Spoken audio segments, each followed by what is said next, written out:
نحمده ونصلي على رسوله الكريم أما بعد فأعوذ بالله من الشيطان الرجيم بسم الله الرحمن الرحيم قل إن كنتم تحبون الله فاتبعوني يحببكم الله ويغفر لكم ذنوبكم والله غفور رحيم صدق الله العظيم. سورة آل عمران دریم پارا یو دیرشتم نمبر آیت دی. د دې رکوع د مخکې رکوع سره ربط او مناسبت دا دی چې په مخکې رکوع کې د الله رب العالمین توحید او د نبی کریم صلی الله علیه وسلم رسالت بیان شو. په دې رکوع کې هم د الله پاک توحید او د نبی کریم صلی الله علیه وسلم رسالت ذکر کیږي. شان نزول د اولنو آیاتونو داسې دي کافرانو به وي موږ د بوتان عبادت د دې وجې نه کوو چې په دې باندې موږ الله ته ورسېږو او د الله محبت موږ حاصل کو. الله پاک د آیاتون نازل کړل چې د کافرانو ته ووایه که چېرې تاسو د الله تابعداري د الله سره محبت ساتي نو د هغې دپاره تابعداري زما وکئ. نبی علیه الصلاة والسلام ورته دا خطاب وکړ. الله پاک د آیاتونه په دغه موقع باندې نازل کړي دي. د آیت دلیل دی د نبی کریم صلی الله علیه وسلم د سنتو د حجتیت څنګه چې قرآن دلیل دی د مسلمان د کامیابی د پاره بنیاد او معیار دی دغه شان د نبی کریم صلی الله علیه وسلم سنت دا هم منل ضروری دی ځکه د الله تابعداري د الله په حکم او د نبی علیہ السلام تابعداري دام د الله جل شانه په حکم باندې.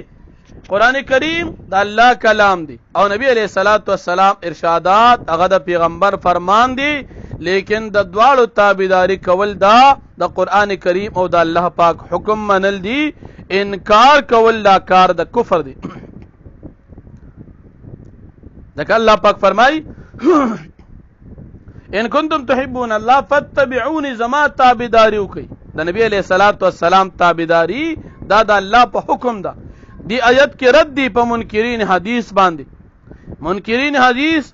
دی وی چې یو الله منو بل څه منل ضرورت نشتا، یو قرآن منو بل کتاب منل ته ضرورت نشتا. الله جل شانه فرمایي چې د نبی علیہ الصلوۃ والسلام تابعداري ده دا هم لازم او ضروری ده. نو رد دی په دغه منکرین حدیث باندې چې هغوی ځان ته وایي اهل قرآن منکرین حدیث دي نو د دغې خلکو رد په دې آیت کریمه کې راغی. بل په دې کې الله پاک فرمایي ان الله اصطفى آدم ونوحا وآل ابراهيم وآل عمران على العالمين.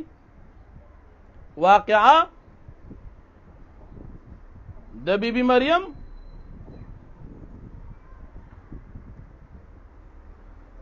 ذکر کیږي.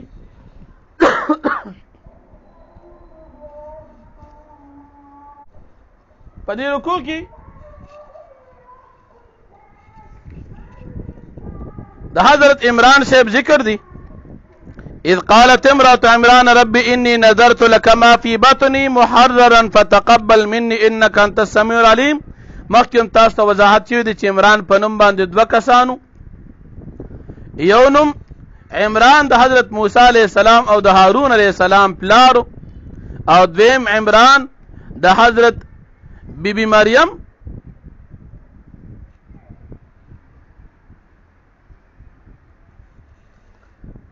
د بیبی مریم پلارو. د دې دواړو په منځ کې تقریبا 1000 کاله فاصله وه. د بیبی مریم مور نظر وکړو هغوی وی که چېرې ما ته الله جل شانه بچی راکړو نو دا به د بیت المقدس د خدمت دپاره وي. هغې منښته وکړه چې کله دې بچی پیدا شو بچی د دې حضرت بیبي مریم پیدا شوه دی الله جل شانه ته خپل فریاد وکړو یا الله ما خو د سوال د دې بچی کړو چې دا به سبا د بیت المقدس خدمت کوي او دا خو زما لور پیدا شوه. الله جل شانه د دې دا فریاد واورېدو او الله جل شانه د دې حضرت بی مریم ته هغه مقام ورکو چې کم مقام بعض اوقات کې زوی ته ملو نه وي، نو په دې بنا باندې الله جل شانه ته د خپل فریاد وکړو او د خپل بچی د پاره الله جل شانه نه پناه غوښتله. واني اعيذها بك وذريتها من الشيطان الرجيم، د دې د پاره دی اولاد چې کوم د هغې دپاره د شیطان مردود دی پناه غوښتله. نو الله جل شانه د دې دا نظر قبول کو. ماشوم پیدا شو بی مریم دی راوستله بیت المقدس ته د خدمت د پاره چې دا بسو قبول کی، د دې کفالت بسو کوي. د بی مریم پلار عمران دا د بیت المقدس امامو. نو د هر خادم دا خیالو چې د دې عالم صاحب د دې لور حضرت بی مریم دا خدمت او دا کفالت دی منګو کو، او په دغه وخت کې د بیت المقدس چې کوم خدمت کیو حضرت زکریا علیہ السلام هم خدمت کو. زکریا علیہ السلام په نکاح کې د حضرت بی مریم ترور و. د بی مریم د مور نوم حنا بنت فاقوزه، حنا بنت فاقوزه،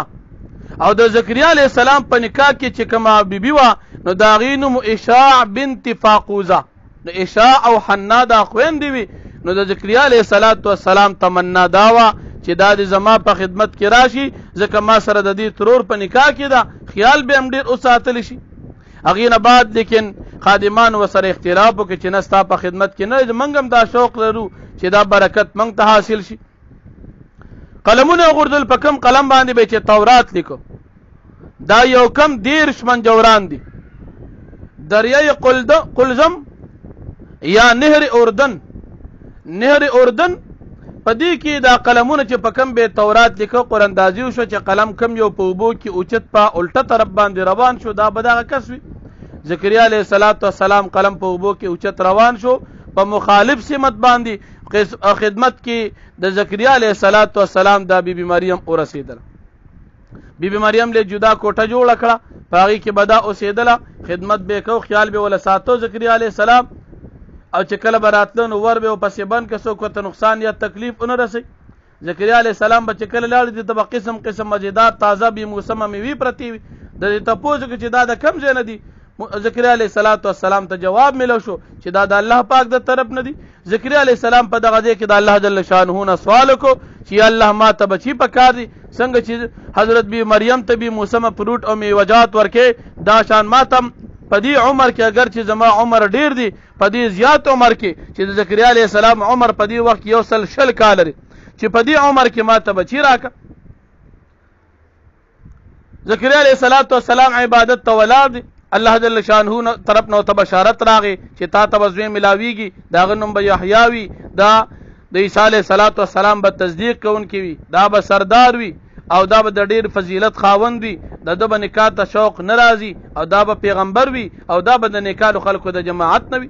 زکریا علیہ السلام د الله نه سوال کوي چې یا الله زما دا زوی ما ته ملاویږي، آیا زه په کوم حالت کې هم دې حالت کې بم چې څنګه اوس یم لکه بوډا به یم، او کنه زه به ځوانېږم. الله جل شانه فرشته وتراله چې الله پاک به تا ته بچی درکړم. په دې حالت کې الله جل شانه نه سوال وکړو چې یا الله زما دا زوی کېږي نو زما دپاره به څه نښه او څه علامه وي. الله جل شانه ورته وفرمایل چې 3 ورځې او 3 شپې به ته چا سره خبر نه شي کولی چې کله ستا بیبي حامله شي، بغیر څه عذره، بغیر څه تکلیف او بیماری نه به ته 3 ورځې خبر نه شي کولی. په دغه وخت کې ذکر اذکار کوه، خلکو ته نصیحت وکړه چې تاسو ذکر اذکار خپل کوئ. نو په دې رکوع کې د زکریا علیہ السلام دغه دعا د حضرت بی مریم د مور نظر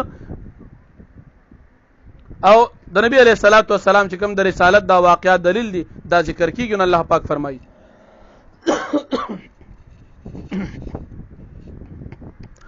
قل تو فرمائے پیغمبر علیہ السلام ان کنتم تحبون اللہ کچرے تاسو من ساتی دا اللہ سرا فاتبعونی پس تاس زما تابداریو کئی یحببکم اللہ اللہ پاک بتاسو سرا محبت او ساتی ویغفر لکم ذنوبکم او اللہ جل شانو باب کی تاسو تستاسو گناہنا واللہ غفور الرحیم او اللہ جل شانو بخون کی مہربان ذات تی.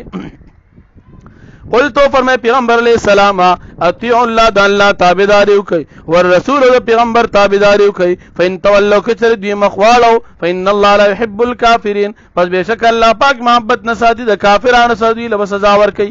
ان الله اصطفى بشک الله پاک ور کړی دي آدم علیہ السلام لرا ونوح علیہ السلام وآل ابراهيم او آل د ابراهيم علیہ السلام وآل عمران او آل د عمران العالمین په مخلوقات باندې ذریه بعضها من بعض اولاد دی بعض ذریه د اولاد دی بعض د دینه من بعض د بعضنا والله سميع علیم او الله پاک اوریدونکو او په ذات دی اذ قالت امراه عمران یاد کا واچوي خزید عمران چې حنا بنت فاقودا و د بی مریم مور د عیسی علیہ السلام نیاوا دي سوي رب رب زما اني نظرت لك ما في بطني يقينا ما منخت استاد پا ما داغسو في بطني چې زما پګیډ کې دي محرن د آزاد فتقبل مني پتا زما طرفنا قبول کا هغه زمانه کې به نظر د خپل بچو کې دي شو انك انت السميع العليم بشک الله پاک ته اوریدونکو په ذاتي سميع اوریدن کی زما دعا لرا العلیم فی زما پنیت باندې فلما وضعتها فسر کله چې دی اوزګو دا بچي قالت دی او رب زما انی وضعتها انثى بشک موزګو ولا لور والله اعلم بما وضعت او الله جل شانه خفی دی پاغه سباند چې دی زیګول دي وليس الذكر كالانثى او ندی الک پشان د زنانا ما خو خدمت د پاره غوستي وغالک پکار د جنیدا و انی سمیتها مریم او یقینا مانم کی خو دی د مریم نم عابدر عبادت کوونکی واني اعيدها بك او یقینا ز پناه غوالم د دې د پاره پتا باندې و ذریته او اولاد د دې من الشیطان الرجیم د شیطان مردود او رټل شوینا فتقبلها ربها بقبول پس قبول کدی نظر د دې لره رب د دې بقبول حسن په قبل ولو خيستو باندې وانبتها نباتا حسنا وكفلها زكريا او ليول الله پاک دې لره په لو خيستا سره تفسیر جلالین لیکي چې دا په یو ورځ کې دومره غټېدا لکه یو ماشوم چې په کال کې غټېږي انبتها نباتا حسن خيسته طریقې سره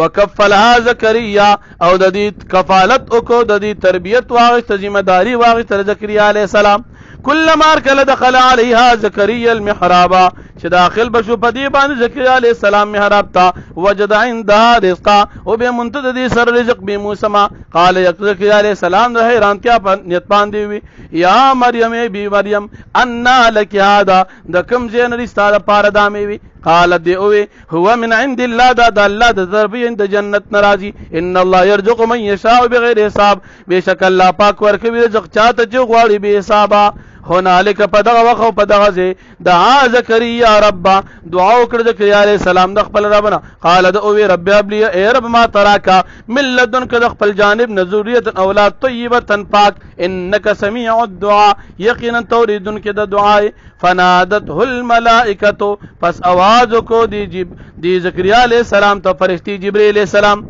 وهو قائم يصلي في المحراب او دی ولاړ منځکو فی المحراب فمحراب کې نه په جمعات کې ان الله بشک الله پاک یبشرک بیحیی زیر در کی تا ته یحیی علیہ السلام مصدقا دی وتصدیق کوونکی بکلمت من الله د کلمې د الله چې عیسی علیہ السلام دی وسیدا او دی بسردار وی وحسور او دی بنوي یعنی شوق به زنانه او تن کیږي د نکاح شوق من بنوي ونبیا دا د خصوصیت امتیازی دی ونبي ندیو پیغمبر وی من الصالحین د نیکانو د جماعت نبوی قال رب ان يكون لي غلام زکریا علیہ السلام ای رب زما څنګه به حال وی زما د پارا غلام ان يكون لي څنګه به زما د پارا غلام الک یعنی د کم طریقې سر کم حالت پوي زوی به مکیږي کم حال وی زما بوډا به کوم داسې وقد بلغني الكبر او حال دار چې ما تر رسیدل دي بوډا والے یوصل شل کال عمر دي وامراتی آخر او زما بی چې داغه شند داغه وکم سل کال عمر دی قال كذلك الله يفعل ما يشاء قال كذلك الله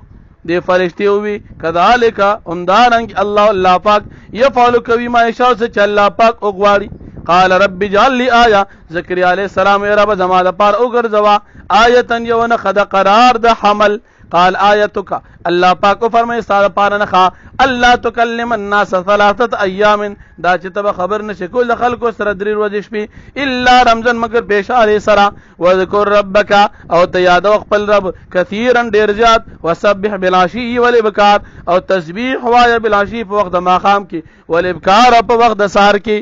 واخر دعوانا ان الحمد لله رب العالمین.